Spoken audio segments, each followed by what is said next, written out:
Hello and welcome to the Dungeon Masters Guild House. This is a weekly podcast where I sit down. I'm Matthew Whitby. I should probably introduce myself. Sit down with creators all across the DMsGuild space. And this week, I'm thrilled to be joined by Phil Beckwith of PB Publishing. Thank you so much. Hey, thanks for having me. Yeah, how are we doing today? Good. Yeah. Busy as always, but cracking ahead and having fun. Yeah. I was going to say, I have to say, I really do admire your backdrop. Like the sort of the positioning and stuff like that. It's like I feel like I'm waiting on a product that I'm involved with to go to print, and I know that the moment I get it, I'm going to get like one of those like angled stands and just have it somewhere. That's right. And just have them up everywhere. Yeah, you just have to. It's like you're obligated to. But no, awesome. So, aside from those that people can readily see, in the background, what are some of the things that you're kind of known for in the tabletop RPG space? Quite a few things. Mostly DMsGuild publishing and also Drive Through RPG. 5e, mostly 5e stuff. The Haunt is probably my biggest adventure series, which I wrote with Travis Legg.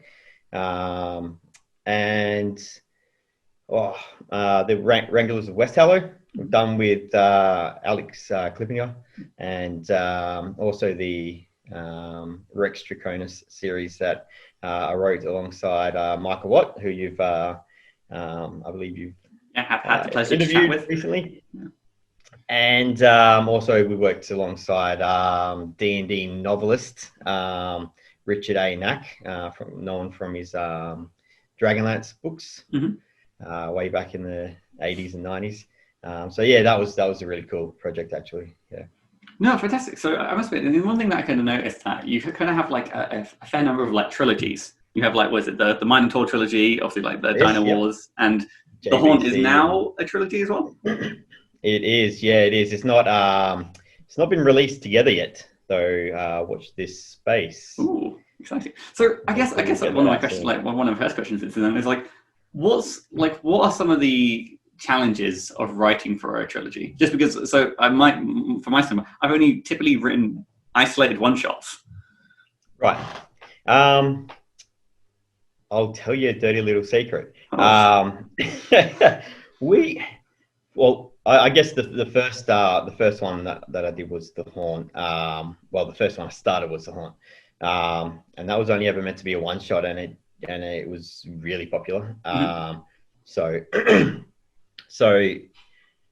the next year, the next October Halloween, I thought, I'll have to write a sequel.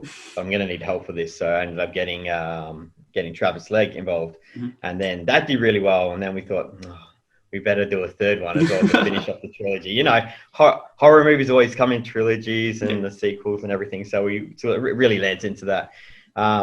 Most of my trilogies have started off as one shots, and I think we purposely left bits and pieces open so that you could take up those crumbs for another adventure and then seed into something else, something bigger, further the story that way.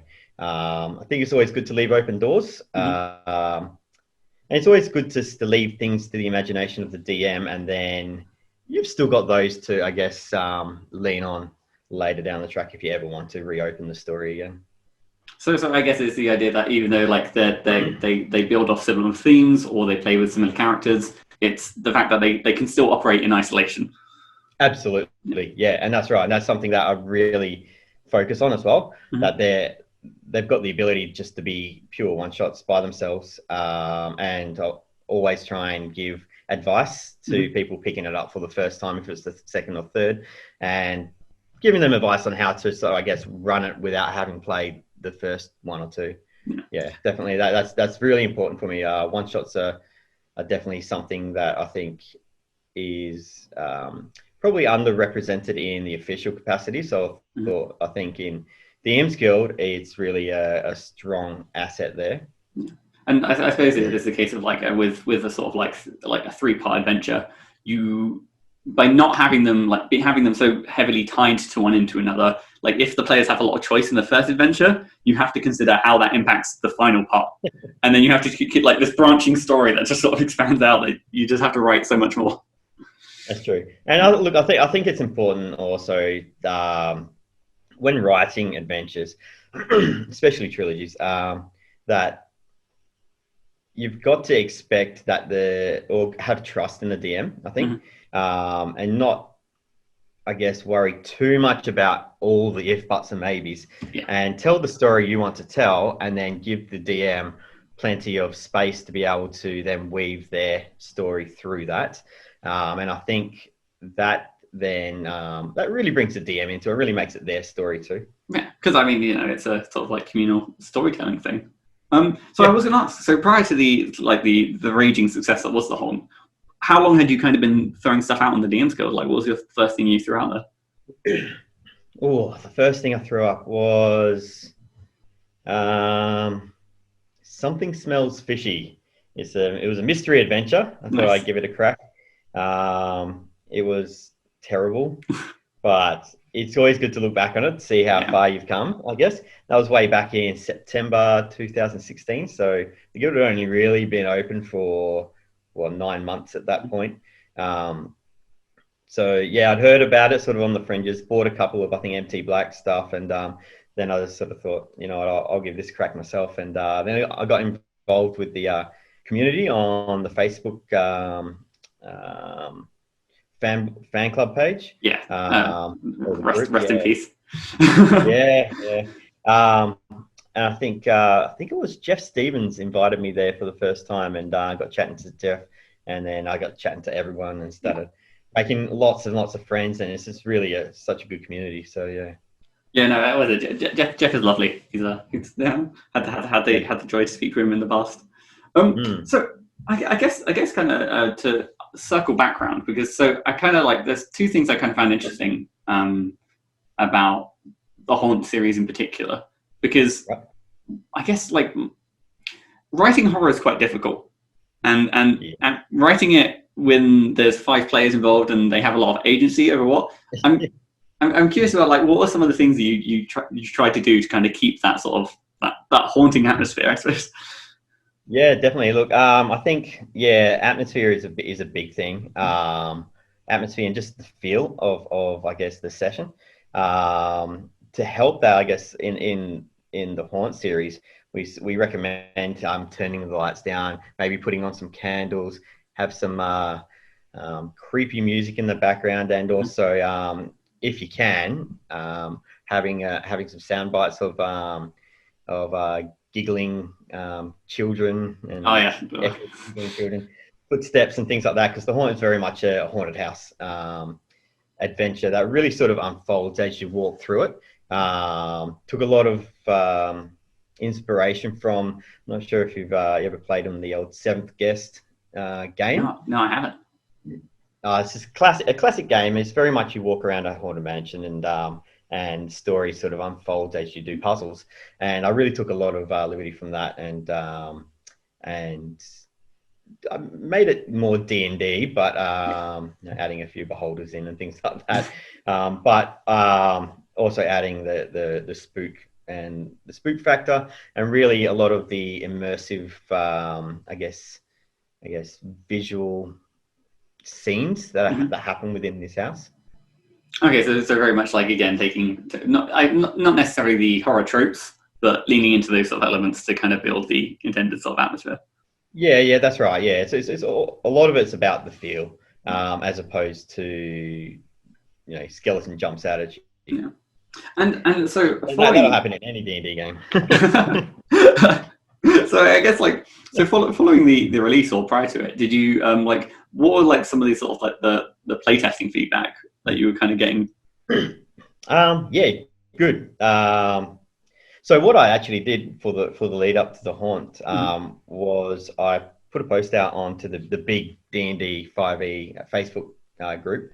Back then it wasn't as big, so you could put something up and it would be seen. Now I think it just gets flooded away. But anyway, I put it up there. I just put the cover up and I said, this is coming out soon. I need groups of playtesters. Is anyone interested? And I got a heap of feedback, and heaps of people jumped on. I think I got about 4 or 5 different groups that went off and playtested it, provided heaps of good feedback as well. And look, a lot of it was just good feedback, to be honest with you. I didn't have to change too much, which I was pretty happy about. I mean, it's always good to have some negative feedback, things to work on. Some of it was like, this is a bit too hard, tweak this down, or there's too many ghouls in this room, turn it down, or this was too easy, maybe shut off this, or there's stop people going upstairs if you can, with maybe a portcullis, and then that way they don't skip half of the adventure, things like that, which was really just sort of mechanical and I guess strategic things more than anything else. But it was great feedback, and all the people who played tested it were great. I was going to say, when it comes to like adventure flow, it is always difficult when it comes to like throwing in front of groups of players, is because you never necessarily know. Like, if you want to give like a certain degree of freedom, because otherwise it's like you go into you have a corridor of rooms otherwise. Exactly. Yeah, that's right. Yeah. And then it kind of it like depend again. It's sometimes it can feel like from the players it's like, oh, okay, well this is like this. It from a player could be like, oh, this feels designed poorly. But then it's like, well, no, you've kind of like gone to one of these final rooms immediately. And it's like that's right. And there's like guide it a little bit. Still provide some player agency, but in ways that will allow them to progress, then go upstairs, right? Yeah. So I think that's important too. And it's like it's a case of like, okay, well maybe a little bit earlier I need to put like a signpost that's like, hey, look, there's something interesting here. Maybe check it out. I think one of the things I've heard is like, if you ever want players to go into a room, never have the door closed for it. Because the players will spend like 10 to 15 minutes like, is it locked? I'm gonna try and like, it's like, is it trapped? I'm gonna search for traps. I'm gonna just have it open, or just like slightly ajar. Players can just peek in easily. And then I guess that's kind of the second thing. Like, did you find like, and some of the playtesting feedback I've got, especially when it comes back to like combat balance or encounters, it's a difficult thing to balance, because you never necessarily know like what party is coming to the table. Like, for example, I imagine in a room full of ghouls, a 4 cleric party would have a field day. Yeah, exactly. Yeah, that's right. So I guess you just need to. What I do is I use the Kobold Fight Club is a perfect tool for at least getting it somewhere near the mark, because it's going to fluctuate. Yeah. That doesn't matter what, it's always going to fluctuate. So you just sort of try and get a ballpark figure and around about the middle area for the level you're designing for, and then if it's harder, if it's less hard, then so be it. That's the adventure. Yeah, no, it's true. And that's part of the fun, isn't it? The challenge and the ebbs and flows. Yeah. And it does often fall to like the DM's discretion, whether they're thinking, no, I do kind of want to kill these people right now. I want to kill my players. That's right. And honestly, like a big part of it is just giving the DM the agency to make it their own. That's the best part. I must admit, in hindsight, I don't think I've never done the like little toolbar to be like to suggest for added difficulty that often. And I feel like that's something I could probably benefit to do a little bit more frequently, just to have like a little something to be like, okay, well, if the players are like stomping this room, here's a little something to, beef things up. Sorry, my internet connection just jumped in and out there. I think I lost like 10 seconds of our conversation. I was just mentioning how I don't typically include like tooltips for added difficulty for encounters. That's quite common in like Adventure League and things like that. But I guess I was more just like remarking that it's something that maybe I could try a little bit more often. Yeah, look, I have done in some adventures, and some adventures I haven't. A lot of the time, I guess, I don't know. It all depends on how I'm feeling on that day, I guess. I don't think there's a right or wrong way, to be honest with you. No. I mean, because like I said, you could go through in every counter you have. You could have the sort of the talk, but sometimes it comes down to like, okay, well, it just not bloat, because it's more options. But then it goes back to the idea of like you should be able to kind of trust the DM, and if the DM feels like Correct. they can want to throw more things, it's the case of just it's an unwritten Absolutely. rule. You don't need to remind them all the time. Go for it. Make it your own. Yeah, that's right. Exactly right. Yeah. So I guess to pivot or to pivot more broadly about your creative process as a whole, from like the your Minotaur series, the Dinosaur series, and just everything that you've kind of written. Where do these ideas kind of stem from? Like where do your ideas start? Probably 80s cartoons. Sorry. That's where the Dino Wars adventures came from. It's from the old Dino Riders toys that you used to be able to get in the 90s. I'm not sure if you know them, but basically they're just dinosaurs with little men that rode on them with like weapons and armor all over the dinosaurs, and they're really cool. Yeah. And I thought, I want to make Dino Riders, but in Faerun. So obviously they went to Chult. Yeah. And was this during the time of like just before, just after Tomb of Annihilation? I released the first one, Struggle in Three-Horn Valley, I reckon 2 months before they announced TOA at that. I think it was the first D&D live that they did, and it was like the perfect timing. Yeah. And as soon as TOA was released, this thing just sold like hotcakes. It was great, and it was getting streamed on a bunch of live streams as well as introductions into TOA before the book actually dropped, and they were using it as sort of lead-ins. Yeah. And then the book dropped and they went in straight into Chult. Yeah, it was great. It was good fun at the time for sure. No, so it's a very sort of fortunate timing. And then, so from some of the other sort of, is it just kind of stems from, those 90s cartoons, and it's very much like inspiration from your childhood of like, this was so cool, I just want to... Yeah, absolutely. Because that's when I had the most fun in my life, right? It was when I was a kid. So I figure that's where I'm going to find fun. It's the same with The Haunt as well. Watching all the horror movies, 80s and 90s horror movies growing up, Chucky, for instance. Yeah. Or Child's Play. So that's where a lot of that came from.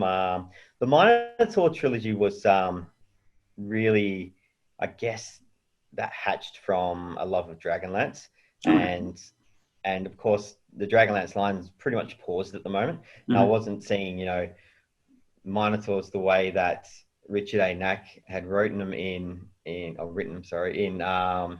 Dragonlance, where they were the honorable, fierce warriors with a rich sort of Romanesque type theme to them, culture, really cultured species, as opposed to the maze monster.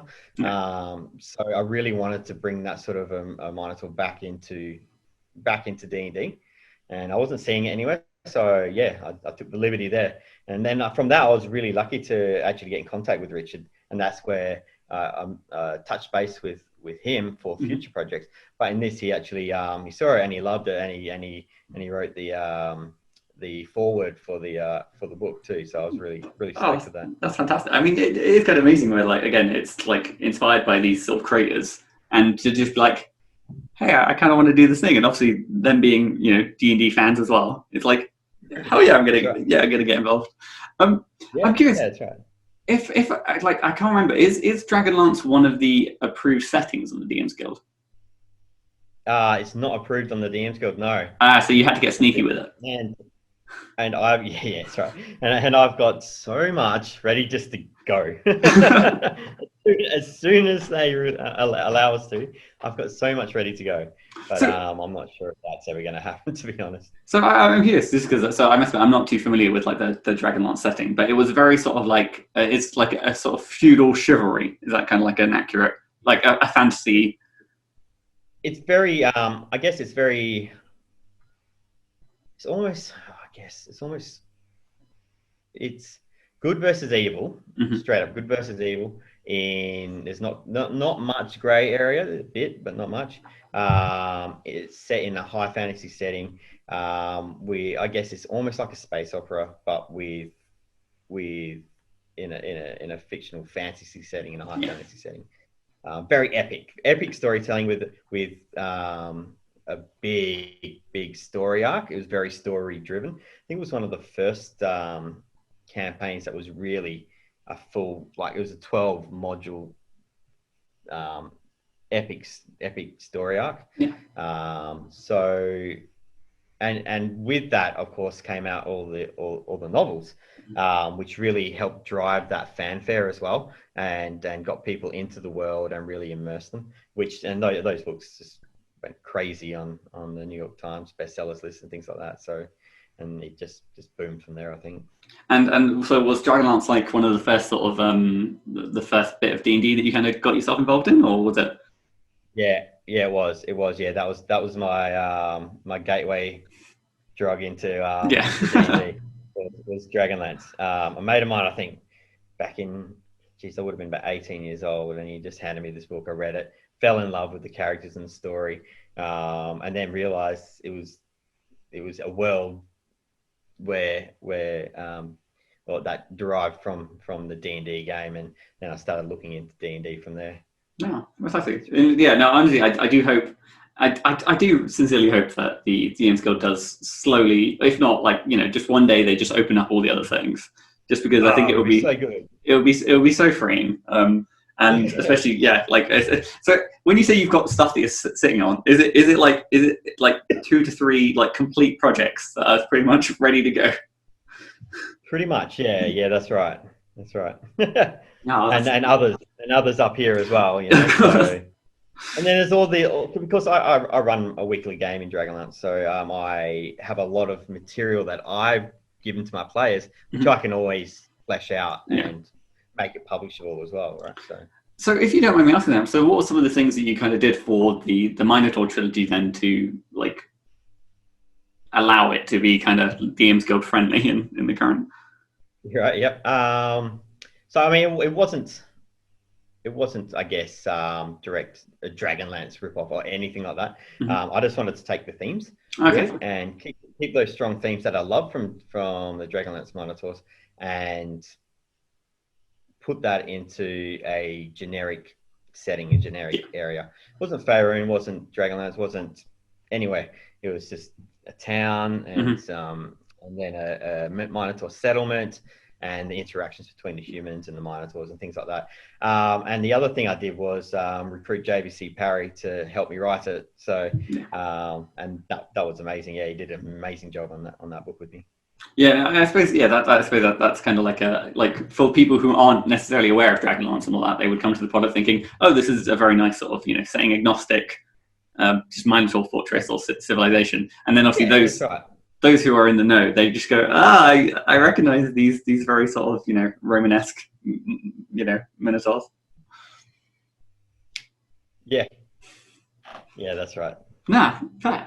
So I guess to dig a little bit deeper then about your creative process as a whole, it sounds like you've had like a lot of like really good fortune with working with like some amazing like collaborators. Do you have like a particularly like favorite part of a project? Oh, when I release it, the 5 minutes after you release it, and you're sitting there going refresh. So you like that moment? I feel like for me that's the most like I'm done. Like take the wheel. Yeah, no, for me it's exciting and nervous at the same time. That sort of exciting, nervous. Like, yes, I made this. Everybody come have a look. It's finally out. I'm so excited. Please buy it. Please sell.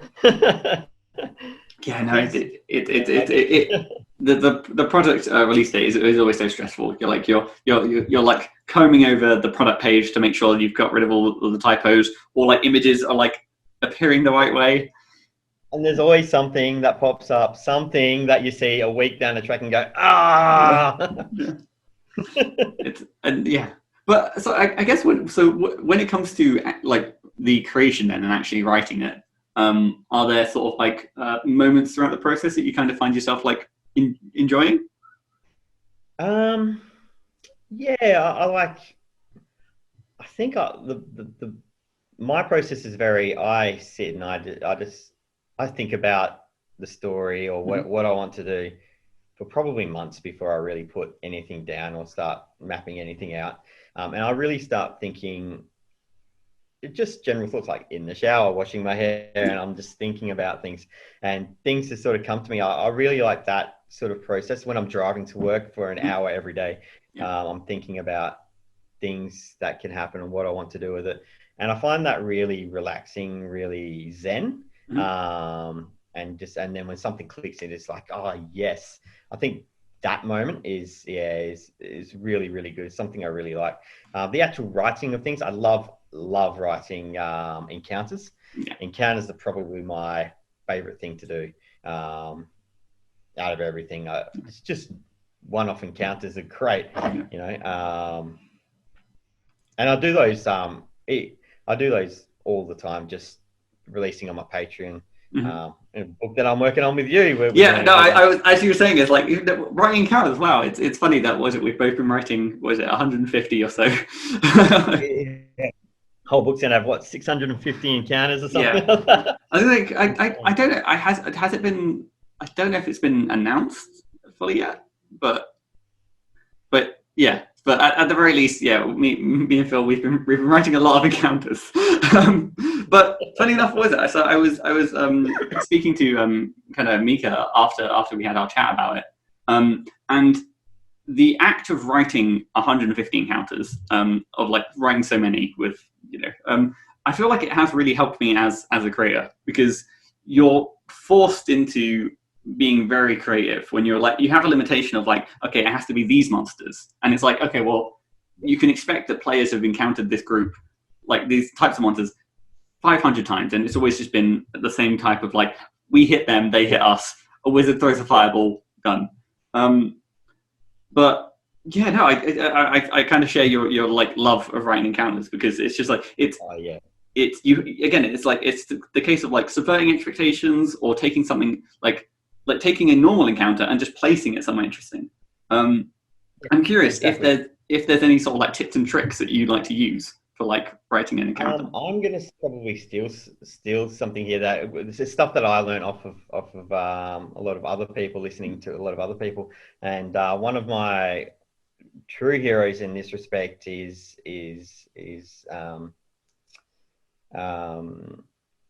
Sean Merwin, who gives out so many good tips, but with encounters especially, he listening to him had taught me one very, very important thing about encounters. Always, in every encounter, try and make something unique, something different, something that will make this encounter be different from any other encounter that you can. For instance, for this book that we've been working on, I think it was like 1d8 orcs. 1d8 orcs, yay! So I thought, you know what, I'm just going to have them parachuting down.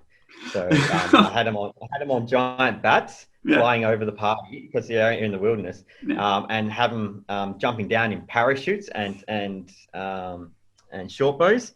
And I think that really added an element to it, and it added, I guess, the environment too, because then you've got different elevations and things like that, which you've got to think about. And it really just that one little thing just spiced the whole thing up. They're the sorts of things that are, I feel, really important. Just add one element that's going to make this a memorable experience.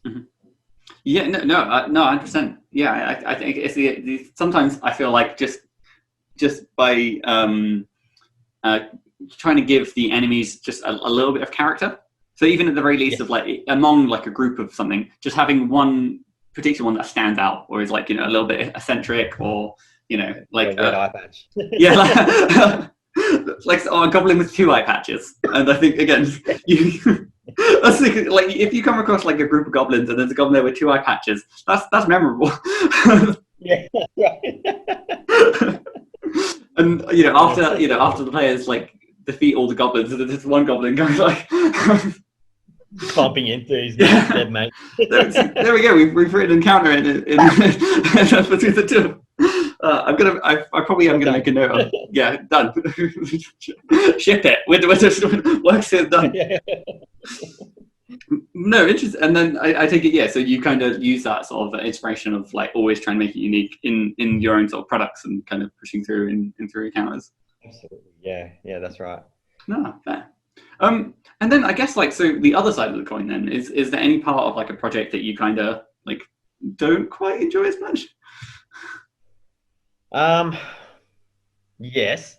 I'm not sure if you've ever if you've spoken to Chris Bissett before, but he and I like to moan and whinge about a thing called layout hell, where you're stuck in layout in InDesign for days on end, just fixing things and getting things lined up and making it perfect, and then sending it off for printing, and then getting it back and the print's all stuffed, and you have to go and muck with all the colors again and get all the alignments right, and layout hell is the worst. Yeah, no, this is why so the projects where I've had the privilege to work with like layout people, it's blown my mind, because they're wizards, or like all of them, and especially when it comes to like there's layout artists, and then there's the layout artists who like know all that print stuff.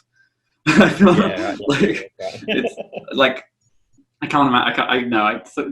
What is it? I suppose like I'm almost thankful, like in the sense that I haven't had a product of like my own creation go to print, just so I don't have to deal with all that stress. Like, hit me up when you do, and I'll help you out. It's all good. But no, so I say no. So personally, what is it? I don't actually. I don't use InDesign. I use So Affinity. No, so here's the thing. I'm like, I use a LaTeX editor, so it's very much like like Homebrewery. Right.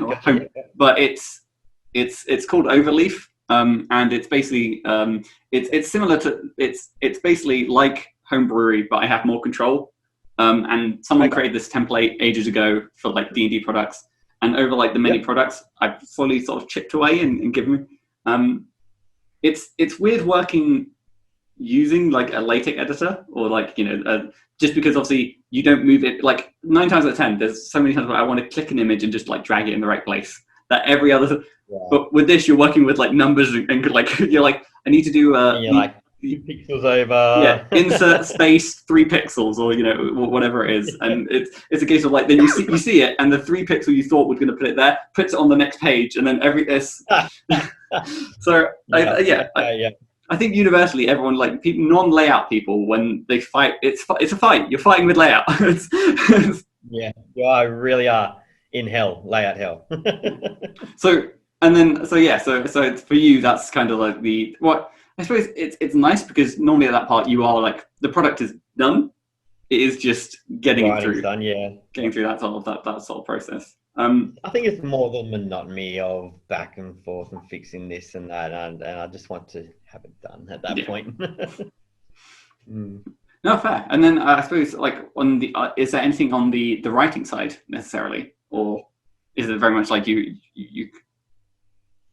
No, I love writing, to be honest. Yeah. It's my sweet spot. It's my zen. I can sit there and chip away. I'm not a fast writer. I don't do bulk don't do bulk words per day or anything like that. I very much come in, write a few small paragraphs, write an encounter here and encounter there, and then I'm off doing something else, or drawing a map, or rather than sitting there doing heavy writing sessions. I don't have the stamina for that, unfortunately. But I very much do like just getting in and doing a bit, going away, coming back and doing another bit. And that's sort of how I stay fresh, I think, throughout it. So actually, to loop back to like one of your earlier things about how you get your ideas, about like obviously having like long car journeys, and you sort of just gestate on an idea. That's right. Once it has that sort of like tipping point of like, okay, well now I've thought about this enough. Now that I want to turn it into a product, do you just sort of like kind of start from top to bottom, and then just sort of like work your way through and sort of chip at it? Like, honestly, every product's been different, I think, depending on it. For instance, Struggle in Three Horn Valley, the dinosaur one, the first one. I knew I wanted dinosaurs. I knew I wanted orc pirates riding dinosaurs. Nice. And I knew I wanted it to be on an island, so I drew up an island. I made some different areas on the island, pointed to a spot, one on an encounter there, one on an encounter there, one on an encounter there, and it was very much a location-based, I guess, kind of a hex crawl, but not not hex by hex, but it's very much a exploration adventure. Mm-hmm. And I worked on it from there. Other ones I've wanted to tell a story front to end, and I've just started writing. What I do tend to do though is get, I guess, semi ideas of encounters and just write all the titles for the entire document as much as I can think of. That's sort of a brainstorming exercise for me. Mm-hmm. And I just sort of add all the titles, and then I just start to flesh them out from there. Maybe dot points, and then to the dot points into paragraphs and the like. Yeah. As so from one encounter right to another, how heavy on encounter pun names are you? Very, very, very heavy on pun. I love a good pun name. it's I don't know what it is. It's just like it comes naturally. When you're writing, you're like, oh, okay, well, there's these monsters and they're doing this thing. It's like, I just gotta. I think one I wrote recently was about grungs, like a very sort of like elite grung. And I think I did call that encounter Grungbo, because it's very like Rambo-esque. I did one in a book actually that I'm working on with Micah and a bunch of other Aussie creators, which I think we're probably going to talk about soon. Yeah. One of the things in there that I did was it's all about, I guess, using pixies and their magic to turn you and your party into Tyrannosaurus Rexes. So what I called it a T-Rexcellent pixies. Excellent pixies, but they're T-Rexcellent. It was terrible. It's a terrible pun, and I love it. Again, they don't have to be good, because 9 times out of 10, it's the case of like the title of the encounter is only ever DM facing. Like it's a case of like, as they're reading the thing, it's like it doesn't really come up like, and that was this encounter. Right. Yeah, you don't do that. Well, no, it's just a DM giggling to himself as he runs the encounter. Or it's either the giggle or the just let me read how this encounter works. But no, so actually, was it? So to pivot, you kind of mentioned there you're working on a I guess like an all Australian project, and I think so. Was it? We spoke about it like a little bit. I'm going to say last week, just because like to give the illusion that this is a weekly podcast and thing. But was it? So it's I know it's got Bigsby. Bigsby. Big. Big. Is it just no? Is it just Bigby? Is it just Bigby? You got me confused now. Bigby's. But no, as in the famous, I think it's Greyhawk Wizard. I think one of Gary Gygax's original crew played him, and then it turned into a Greyhawk character that then obviously had spells named after him and things like that. Bigby's hand, for instance. Yeah. So there we go again. Another pun for you. The title of the book is called Bigby's Handbook of Creative Spell Use. I mean, it had to be. I mean, like, you know, it's right there. It's you know, you can't. It's right there, man. Yeah. So basically, it's a book, which is supposed to be, I guess, player facing or everybody facing, really, full of spell combinations, spell techniques, how best to utilize certain spells that have multiple uses, how to get the most out of them, how to optimize your spellcasters using these spells, how to team up with other spellcasters to make some really cool techniques and things like that too. So it's a really, really innovative, creative, like super creative book that some of these things that the guys have put in there is absolutely blowing me away. Really, it's even some of the new creators are just coming out with things that so left field, but they all work with rules as written, and just blowing my mind. Like every single page on this is amazing. I suppose it feels very much like the old sort of like video game cheat codes or like online guides. It's very much like that of like, it's like, oh, I can't beat this boss. I wish I need like a new technique. And then you look through, you have this document of like, oh, I could use, I don't know, like fireball them slow or one such combination. Yeah. And then I think another really big benefit of this is I think when creating a character or doing a session 0 and creating your group, right? You might have 2 spellcasters in that group, and you can look at this book together and go, oh, look at this. We could, come to 7th or 8th level. We'll be able to team up together to do these really cool spell combinations, and they could almost use it as a guide or a goal. Use those techniques as a goal on which path their spellcaster takes through the levels. It's just some really, really cool innovative stuff in this book. It's great. And I suppose also at the very least, you also do have for the DM, they now have some evil tricks to throw at the party. Absolutely.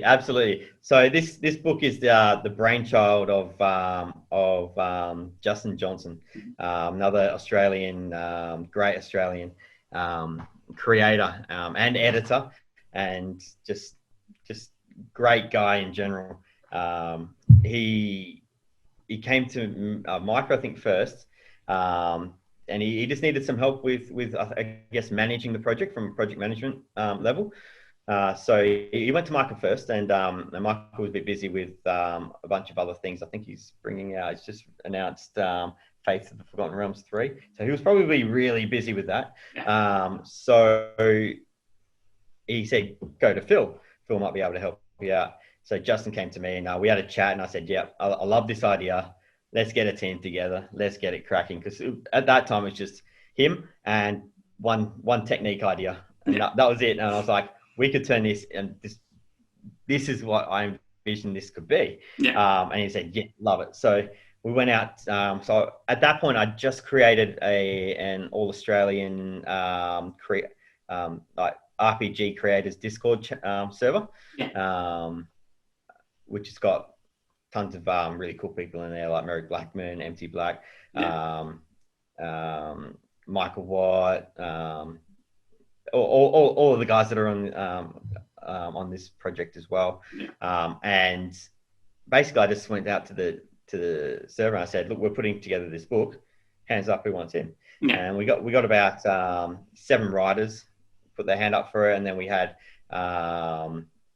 Andrew Churgwin. I'm sorry if I pronounced that wrong, Andrew. In for the layout, and we got Dante from Pyromanning at Press for the art, the cover art, which is beautiful cover art. It's amazing. And we just got this team together, and it's full of so many talented people, and it was just such an exciting project to be a part around all that creativity, just bouncing ideas off each other. And it was a real just melting pot of creative ooze. It was amazing.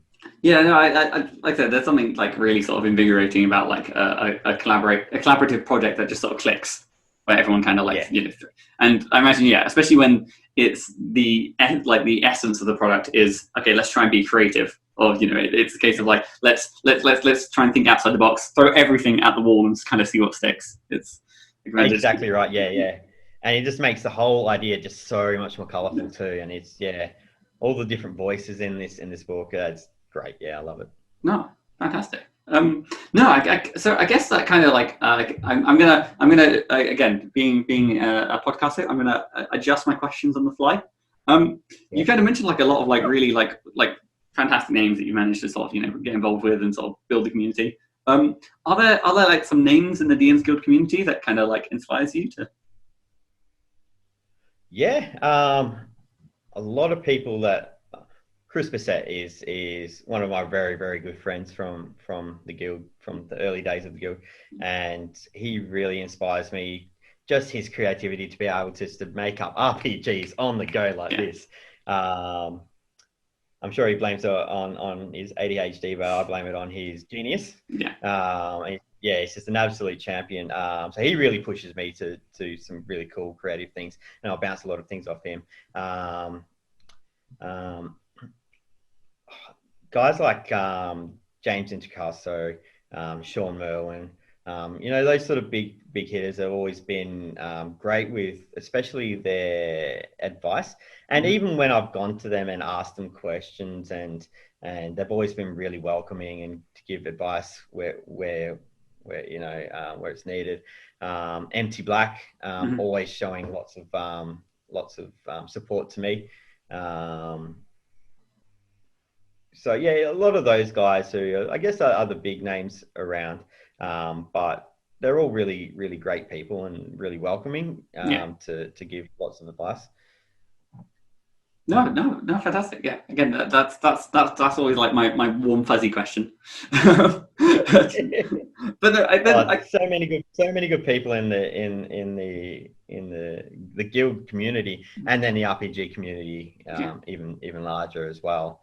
I'm sure I've missed lots of people who I've here's the nature of the nature of it being like such a big community with so many like amazing people in it. It's I would love for us to sit here and chat about all the amazing people, but it would be the whole podcast. But no, I guess to sort of bring it back to you then. Over the course of everything you've kind of been doing, are there any sort of like particular lessons that you kind of wish you'd learned kind of a little bit earlier? Ooh, that's a hard question. Look, price yourself what you think you're worth. Don't be afraid to put a high price tag on if you think your product's worth it. Absolutely, have faith in your product and look at it realistically, but price it what it's worth. Absolutely, don't ever be afraid to stick it a little bit higher, because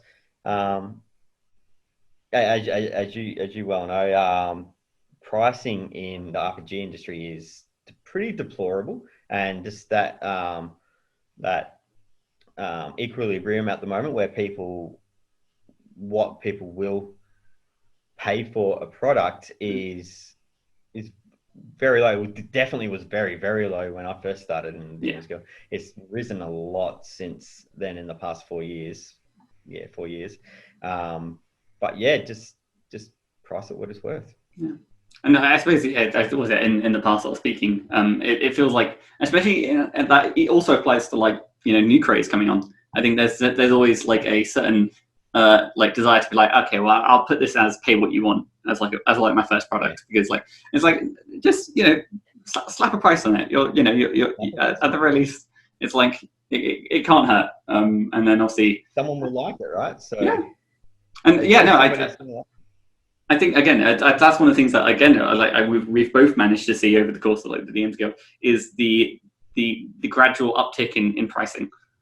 Which is good because you kind of like when there's an industry standard of like price per word, and there's so many creators out there who are severely undercutting themselves, especially when you take into account of like if they've like, gone out and like commissioned art or gone through like so yeah. I only hope that the future sort of continues in this upward trend that kind of gives. I agree. Gives a little. Sure. Definitely.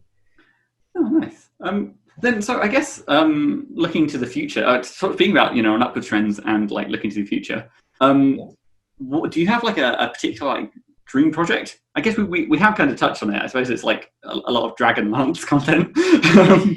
I'd love to work on an official Dragonlance book. Absolutely, that would be pinnacle for me, to be honest. And being able to maybe work with someone like a Tracy Hickman or someone like that leading a project would be something insane. Yeah, I would love that. That's my dream project. Absolutely. Okay. No, and then I guess so to rein it back a little bit then. Right now then, what sort of projects are you kind of like working on? Oh, okay.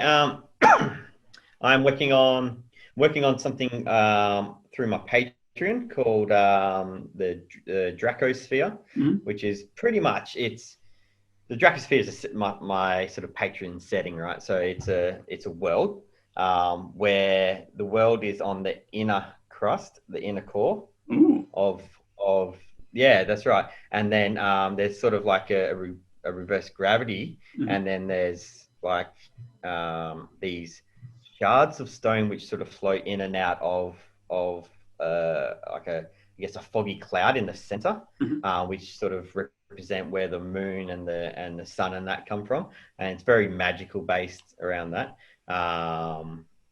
Basically, it was a world that was sundered and Mhm. exploded out to the outer core.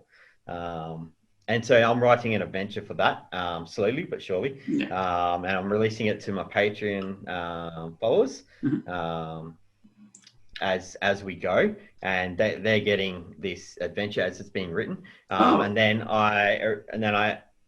when I finish writing it, it's going to be a big adventure. When I finish finally writing it, I intend to take that to a Kickstarter and get it completely published As properly. so almost as like a whole sort of like a setting guide in combination with the sort of the adventure.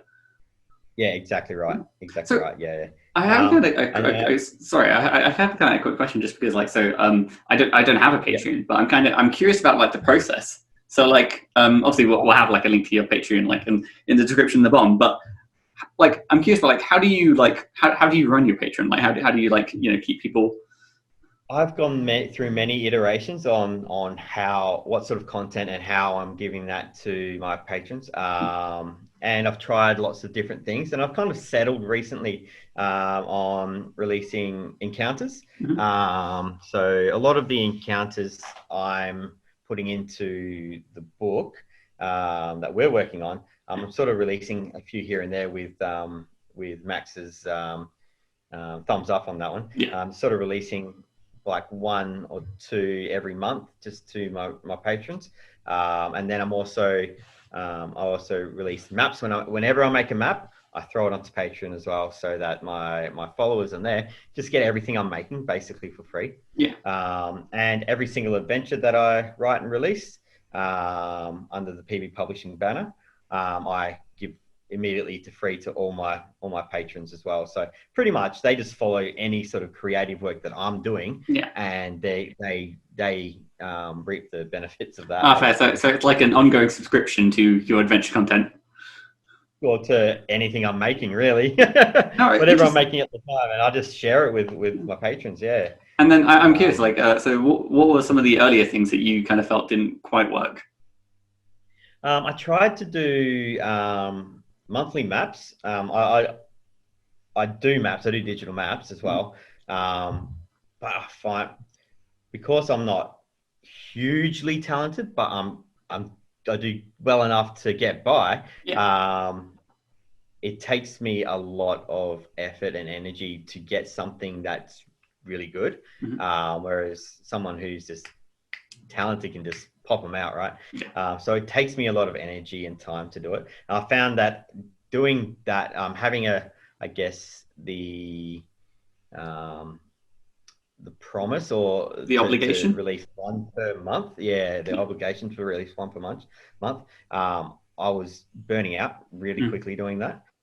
So I ended up stopping that, and I tried to, I guess, open up my scope a little bit and just have a more of a floating scope, just to promise to give everything that I make Yeah. in any particular month to the patrons, because they deserve it, because they're awesome. Yeah. No, I get. Thank you so much for like answering because it's like I guess it's like a peek behind the curtain that like obviously I've had some creators come on who have a Patreon and stuff like that, but I've never really thought to ask because like again it's a Yeah, whole beast in itself, and I'm sure some it people is. listening maybe like have aspirations to have a Patreon of their own, and it's kind of Yeah, look, it's a big commitment, to be honest. But I think, yeah, having such a too narrow scope really puts pressure on that. Whereas if you do open up that scope a little bit, you've got a bit of freedom and being creative. It's hard to force creativity. It's hard. It's draining to force creativity, to sit down and go, right, I have to make a map. Do the map only. yeah. Have to deliver that. Whereas I can be a bit more whimsical, albeit I'm always working on something. I've always got something to give. So if I open up that scope, I'm always going to be able to deliver something, and it's going to be to the best of my abilities with the most passion that I can give, because I'm into it. No, no, fantastic. And then, so I guess moving away from like your Patreon, then what are some of the other projects you're currently involved in as well? Then? Yep, and I've got one called The Crucible, which is sort of hiding behind the scenes at the moment. We've just had the cover art made for us by the talented Danny Pavlov. He's amazing. It's a project I'm working on with Chris Bissett and the genius of Cody Falk, especially when it comes to mechanics and balancing. Cody is a level above everyone else, maybe other than Jeremy Crawford. I think. Look, honestly, Cody is an absolute genius when it comes to this stuff, and he really prides himself on it. So this book is, I can't really talk too much about it at the moment, but it takes D&D and brings it back to a more modular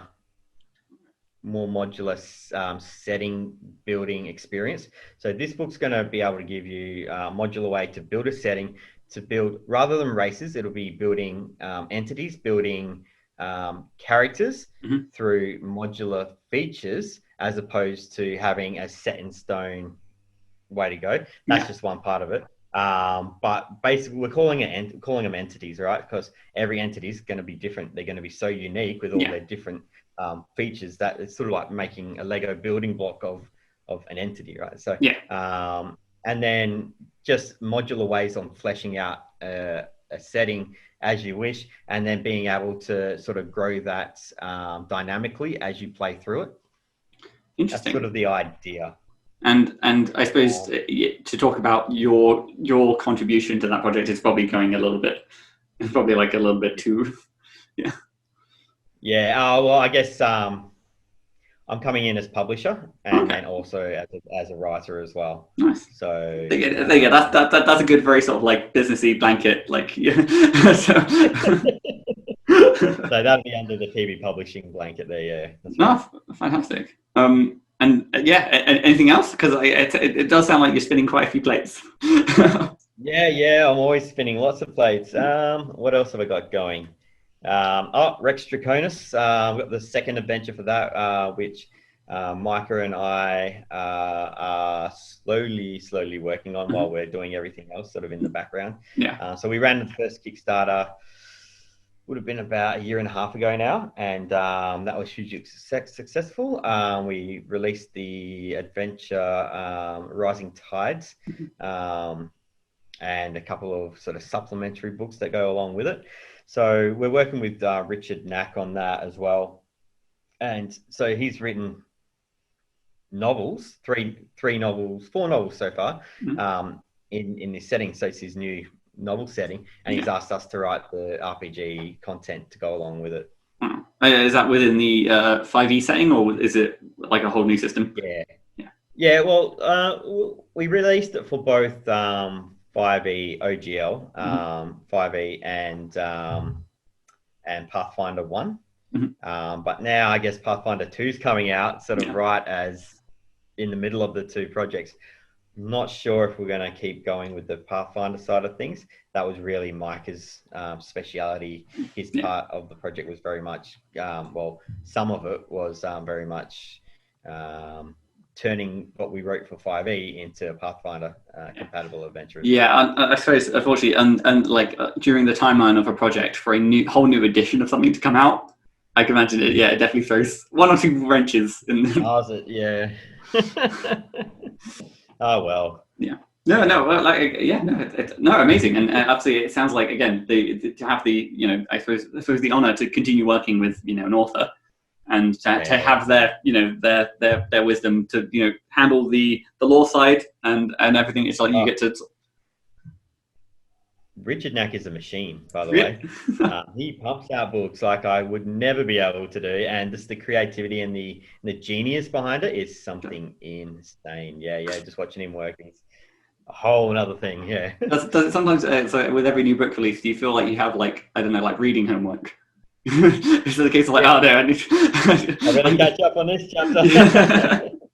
Yeah, that's right. No, that's completely right. See, Richard's releasing while he was writing the books, he was releasing chapter by chapter to us, to our emails. Oh, and that's really? why every second day there was a new chapter coming in. I was like, I can't read this quick, Richard. Oh no, that's wow. Yeah, It's to even get like a sneak peek in terms of like the upcoming. Wow. yeah, absolutely. That's right. So as he writes the chapters before he's even published them, they're even before editing, before they're in draft format, and Yeah. he's just throwing them out to us, going, here you go. And oh man, it's very hard to keep up with, but so good as well. Yeah. Oh, that's incredible. And is there any sort of particular timeline so when this comes out, or is it still sort of? Oh yeah, no, that's very much a work in progress at the moment while we get a bunch of other things. And then obviously COVID just sort of flattened everything and threw all the balls up in the air at once. So yeah. Well, so I guess like, so obviously, so across all these projects, I imagine people may want to hear about them and stay up to date with them. What would be kind of the best way for them to sort of follow you and sort of keep up to date with what you're doing? Yeah, absolutely. Follow me on Twitter's probably where I'm most active, at PB Publishing 1. And yeah, just follow me there. I'm always happy for a chat. Say hello and just come chat to me. Or you can find me on Facebook as well, but I'm not that active on Facebook, to be honest. Yeah. I used to be. I tried to build a bit of a community there, but yeah, it wasn't as easy as being able just to talk to people directly through Twitter. Yeah. And was it with Facebook? Was it they're changing their whole visuals things soon, and it's just like yeah. I'm terrible at Facebook. No, well, no. Honestly, thank you so much for taking the time to have this chit chat. I was gonna say, this hour has kind of flown by as it tend to do. Yeah, it does. It's a good chat. Yeah, that's what I mean. No, so what was it? No, again, especially double thanks for staying up because it's now getting close to like 10 p.m. for you. Yeah, 10 p.m. I'm gonna go watch a movie now. Yeah, that's a good shout. So no, I won't keep you much any longer. But yeah, no. So I've been Matthew Whitby, and you can find me at Whitby Writes. Again, I'm fairly I've said this every week. I'm fairly sure I might have a new adventure out right now. But you never know, just because when you start recording this far in advance. So maybe, I don't know, just keep following me on Twitter and then you'll know for sure. So this is why I'm really bad at advertising. This is a case of like, it's like a mystery. I don't even know. My final question is, how do we end a podcast? I have no idea. You're the podcast. No, so you would have thought by like, what is it, like 37, 38 episodes by now, I would have a grasp on how to end these things. Every week I ask, and I've yet to get an answer that I've chosen to start with. So I'm just going to go with That's all for now, folks. Say hello to your mother.